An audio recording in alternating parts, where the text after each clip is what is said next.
Europe is packed with bucket list destinations, but many places travelers dream of visiting are now crowded, touristy, and wildly overpriced. The secret isn't just skipping them altogether. Popular places are popular for a reason. It's mixing in second cities and lesser hyped home bases along the way, so your trip feels more balanced, enjoyable, and a whole lot less rushed. So let's get into a list of European destinations highly worth a detour, a day trip, or even in some cases, a straight up swap. Take Amsterdam. The canals, the bikes, the museums, all amazing, but the crowds, the hotel prices, not so much. For a much more relaxed base, check out Haarlem. Just 20 minutes from Amsterdam by train, it's full of winding alleys, lively coffee houses, and way fewer tourists. You could actually just stay there instead and then hop into Amsterdam by train or bus whenever you want. Another nearby gem we loved is Leiden. It's often described as a smaller, quieter Amsterdam. It's got a much slower pace, very cool canals, and it makes a great jumping off point for day trips to The Hague or Delft. All right, let's swap bikes for paella, Spain. Barcelona gets all the headlines with Gaudi, a buzzing food scene, and what seems like non-stop energy. And it deserves hype. But Spain has so much more to offer. Now, of course, you should see Madrid, Sevilla, Granada. I have a long list for Spain. But believe it or not, Spain's third largest city, Valencia, somehow flies under the radar for many travelers, which is a real shame, in my opinion. Valencia is exactly what I look for in a second city. Around 1 million residents or less, enough to have big city amenities, but without all the touristy chaos. We spent 2 weeks here earlier this year and highly recommend. You can run through this giant park in a former riverbed, marvel at the futuristic city of arts and sciences, and try paella in the place where it was actually created. I cannot say enough good things about Valencia. If you're visiting Belgium, Rick Steves probably told you there's only one can't miss place, Bruges. And I'm not saying Bruges isn't cool, but after a few hours, it can feel more like a museum, crowded, touristy, a little bit staged. That's why we love Ghent. It's just 30 minutes away by train, and it mixes medieval towers with a youthful, creative energy. It's a real lived-in city and home to real people, not just tourists passing through. We rented an apartment from a local family right on the Vrijdagmarkt, which is a bustling square that's been at the heart of Ghent for centuries. And our days here weren't really about checking sites off a list, but really just slowing down. Sure, you can see Gravenstein Castle or St. Babos Cathedral, but our favorite memories were wandering Graffiti Street, grabbing dinner on Oudberg Street, or spending an evening at De La Griet with a Belgian beer and a cheese plate. Compared to Bruges, Ghent just feels more real and laid back. I'm sorry, Rick. I love you. All right, on to arguably the most overrated place in Italy, Positano. Positano is gorgeous, don't get me wrong, but it is unbearably crowded and shockingly expensive. Take it from me, Positano is very worth visiting. It's beautiful. But if I could do it again, I would never overnight there. Instead, I would just stay in Sorrento. Now, Sorrento gets its fair share of tourists too, but it is nowhere near the chaos of Positano. It's laid back, more affordable, and very well positioned for day trips. You could easily hop a ferry to Capri, take the scenic bus ride to Positano for a day, or even zip up to Naples for pizza. Now, no matter where you're heading, it's always good to know some key phrases in the local language. And look, you can absolutely get by with a smile and some hand gestures, but I always think giving the local language a go is gonna make your experience richer. And that's where today's sponsor, Rosetta Stone, comes in. With 25 languages available, they cover many of the destinations in this video, and their lessons are built around real-world conversations, not just random vocab lists. They focus on practical phrases for travel situations like ordering food, checking into hotels, or asking for directions. And no matter how you learn, they've got you covered. If you're visual, they have image-based lessons. I'm more of a speaking and listening kind of guy, so I really like the True Accent tool, which gives you instant feedback on your pronunciation.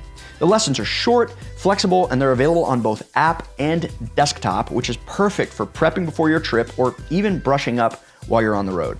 If you want to check out Rosetta Stone, click the link in the description or scan the QR code for over 60% off a lifetime subscription, and you'll get access to all 25 languages forever. Big thanks to Rosetta Stone for sponsoring today's video. Now, if Italy has you dreaming of islands, here's one of Europe's most underappreciated island destinations that I rarely hear Western travelers talk about: Madeira. It's nicknamed the Hawaii of Europe. Dramatic cliffs, volcanic peaks, waterfalls, and hiking trails that look like something out of Jurassic Park. But instead of a 10-hour flight across the Pacific, it's just a quick hop from mainland Europe. Just don't focus too hard on how short the airplane runway is. Portuguese colonizers claimed Madeira in the 1400s, so it's kind of Portuguese, but it's also kind of its own thing. Let me tell you, breathtaking viewpoints everywhere. Madeiran wine, great. We splurged a bit and booked a nicer place in Funchal through Marriott Homes and Villas and had this incredible view. The one touristy thing you might want to wait in line for is the cable car to the top of the mountain and doing the wicker basket toboggan down. So much fun. Next, let's sail over to Croatia's Dalmatian coast. Most travelers make a beeline for Hvar. It's stunning, but it's also pricey, packed, and built around the party scene. If that's not exactly your thing, the appeal can wear off pretty quickly, and that is why I love Korčula as an alternative. It's smaller, more relaxed, and it's brimming with history. Medieval stone walls, terracotta rooftops, and cobbled lanes that spill right down to the sea. The old town is famously shaped like a fish. It was designed centuries ago to catch the breeze, which you're definitely going to notice on windy days. By day, you can wander vineyards and olive groves or swim in quiet coves just out of town. And in the evening, order some of the island's incredible seafood, watch the day trippers sail off, and soak up more of a hushed vibe, which is the exact opposite of Hvar. Scotland's Edinburgh is pure magic. Towering castles, cobbled streets, and a whiskey scene that is very hard to beat. But all that charm comes with a cost, and the crowds along the Royal Mile can be relentless. For a different pace, without losing culture, head just under an hour to Glasgow. It's creative, gritty, and full of life. You've got world-class museums like Kelvin Grove and the Riverside, both free, and the city's architecture swings from ornate Victorian buildings to bold street art and murals. It's a UNESCO city of music with legendary live venues, and the food and nightlife scene is booming. Best of all, Glaswegians are famously some of the friendliest people in the world, so the city feels very warm and welcoming in a way that's hard to fake. Vienna, Prague, Budapest, all Central European capitals and river cities shaped by Austro-Hungarian grandeur. All highly worth a visit. But if you want that same charm on a smaller and less crowded scale, look no further than Slovenia's capital, Ljubljana. Ljubljana is surprisingly tiny, walkable, and full of charm. You can cover the old town in a couple of hours and cafe hop by the river without feeling like you're burning through your budget.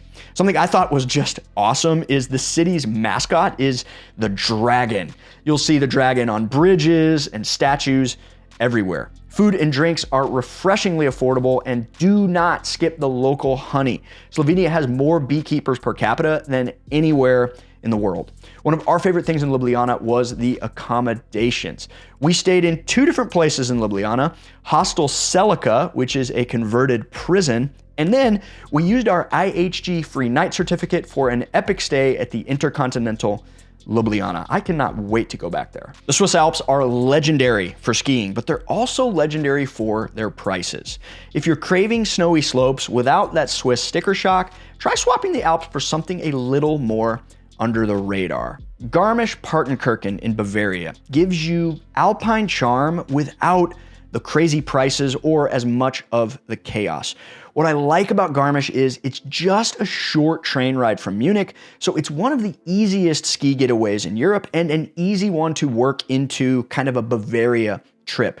The town itself is adorable. It's got hearty mountain food and cozy après-ski spots. You could take the cable car up to the Zugspitze, which is Germany's highest peak, for jaw-dropping views. And look, it's not going to be the absolute best skiing of your life, but it is accessible, fun, and a great way to scratch the itch.